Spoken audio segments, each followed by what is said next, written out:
Hello বন্ধুরা, আজকে আমি একটি ডাঁটা শাক ভাজি করব। ডাঁটা শাক তো আপনারা সবাই চিনেন, যে ডাঁটা শাক আমি সুন্দর করে ধুয়ে পরিষ্কার করে কেটে নিয়েছি। এখন আমি এটা ভাজি করব, সেজন্য আমার লাগবে পেঁয়াজ, রসুন, এই যে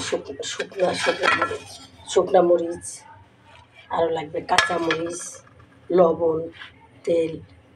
তাহলে এখন আমি মূল রান্না করি, আপনারা দেখেন। শাকটার ভিতরে পরিমাণ মতো লবণ দিয়েছি। এখন আমি কাঁচামরিচ, পেঁয়াজ, রসুন এগুলো দিয়ে দেবো, একটু ভাপ দেবো শাকটা। তারপরে আমি আবার বাগার দিব। এটা ভাজি করবো।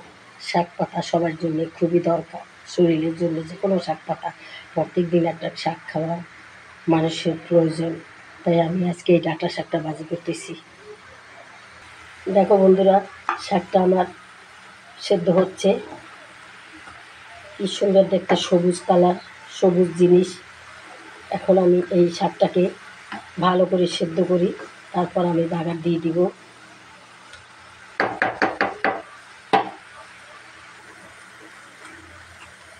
শাকটা আমার হয়ে আসছে, পানিটা টেনে গেলে হয়ে যাবে।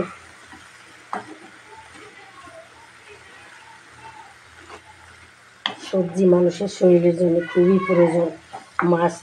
মাছ খেতে পারবেন, মাংস বেশি খাওয়া যায় না, কিন্তু শাক সবজি তার সাথে খেতেই হবে।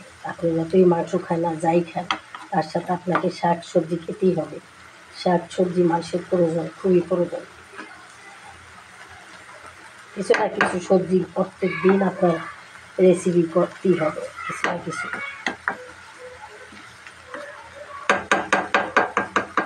অনেক সময় বাচ্চারা শাক খেতে চায় না, বড়রাও অনেকে খায়, অনেকে খায় না, কিন্তু এটা ঠিক না। শাক খেলে চোখ ভালো থাকে, রক্ত হয় শরীরে। শাকটা আমার হয়ে গেছে, এখন আমি বাগার দিয়ে দেবো, তারপর তোমাদের পরিবেশন করে দেখাবো। শাকটা বাগার দেওয়ার জন্য আমি ফ্রাই প্যানে তেল দিয়েছি। এখন আমি পেঁয়াজ, রসুন, শুকনো মরিচ এটা দিয়ে দেবো।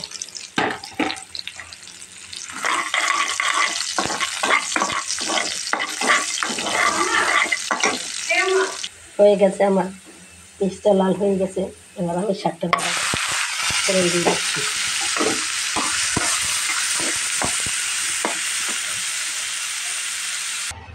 শাকটা ভাজি আমার হয়ে গেছে, দেখো কত লোভনীয় শাক হয়েছে, কালারটাও সবুজ এবং দেখতে কত লোভনীয় হয়েছে।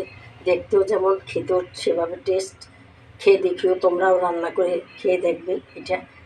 এই শাকটা ডাঁটা শাক। ডাঁটা শাক বড় হইলে ডাঁটা হয়, আর ছোট অবস্থায় এটা ডাঁটা শাক বলে। আমার এই রেসিপিটা যদি তোমাদের কাছে ভালো লাগে, তাহলে আমাকে অনেক অনেক লাইক করবা এবং শেয়ার করে দেবা, এবং আমার চ্যানেলটাকে সাবস্ক্রাইব করে দেবা। বন্ধুরা প্লিজ প্লিজ, তোমাদের কাছে এই অনুরোধ। আমিও তোমাদের যেগুলো করি নাই সাবস্ক্রাইব, ওগুলো আমি সাবস্ক্রাইব করে দেবো। খোদা হাফেজ।